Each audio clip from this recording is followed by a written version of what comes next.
Milline on sinu arvates päriselt noortele kasulik ja õpetlik meediaõpetuse tund?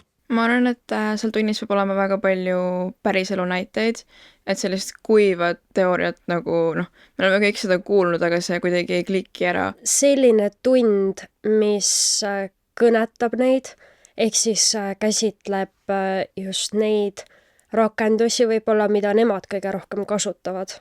TikTok, Instagram, võib-olla Facebook, kuidas kasutada neid rakendusi turvaliselt.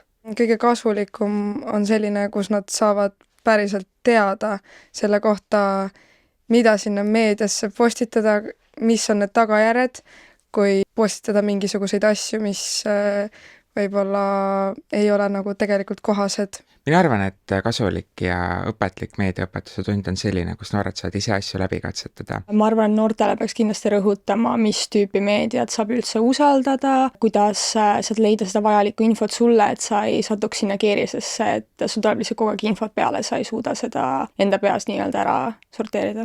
Aga millised teemad on sinu hinnangul noorte reaalsusega päriselt kooskõlas?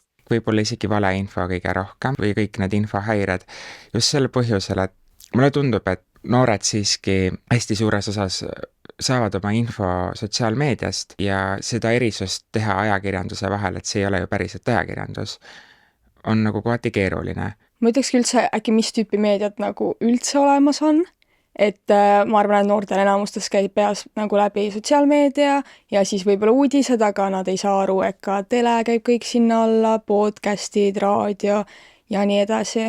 Ning siis üldse ka, kuidas siis selline uudislugu jõuab lõpuks vaatajateni. Kuidas jõuavad mingid videod meie voole, et see kõik ei toimu kuidagi juhuslikult, et see kasvatab sellist teadlikkust neid rakendusi kasutades.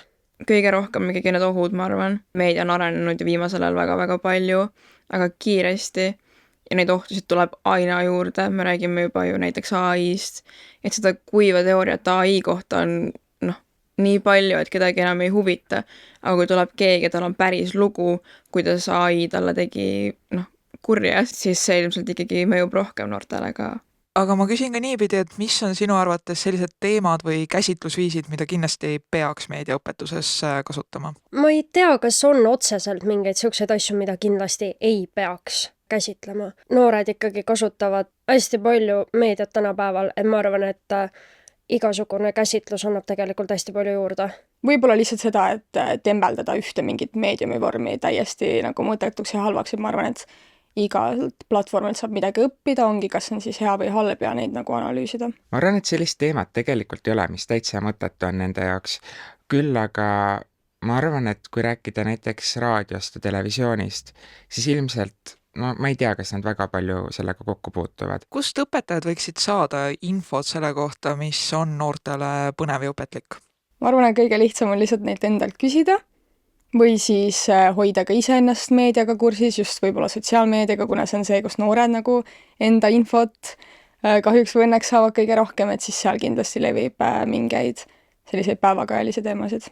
Noored ju ikkagi ka kerivad sotsiaalmeediat, et kui näedki mingisugust väga-väga head näidet, mis võib-olla kliigiks paremini, siis saab ju õpetajaga seda alati jagada. Ma arvan, et mitte ükski õpetaja ei pane seda pahaks, kui õpilane mõtleb tema aine peale väljaspool ainetundi. Kas sul on endal gümnaasiumi või põhikooli ajast mingi hea mälestus meediaõpetusega seoses? Mul oli 12. klassis üks väga põnev aine nagu meediakriitiline analüüs. Me lihtsalt võtsime erinevaid uudislugusid, analüüsisime neid, mõtlesime, miks, kuidas on midagi kirjutatud, vaatasime sisuturundust ja nii edasi.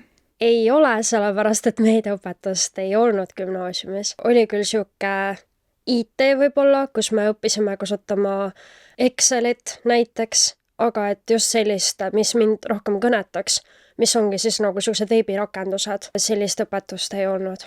Mina õppisin 10. klassis kommunikatsiooni suunal ja meil oli hästi toredad õpetajad ja oligi väga näideterohked tunnid, võetigi juppideks lahti kogu siis meedia nagu õpetuse põhi, see A ja O nii-öelda ja oligi hästi-hästi palju näiteid, videoid, arutelusid. Enamus, kes elavad selles nagu tänapäeva meediamaailmas ongi noored, siis tegelikult meie teame sellest ka kõige rohkem. Meil on seal valdkonnas väga palju arvamusi, nii et ma arvan, et see on õige, et arutleda ka nende teemade üle.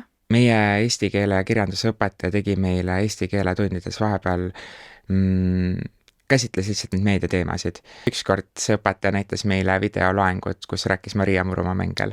Siis ma olin nagu, et okei, see on päris lahe.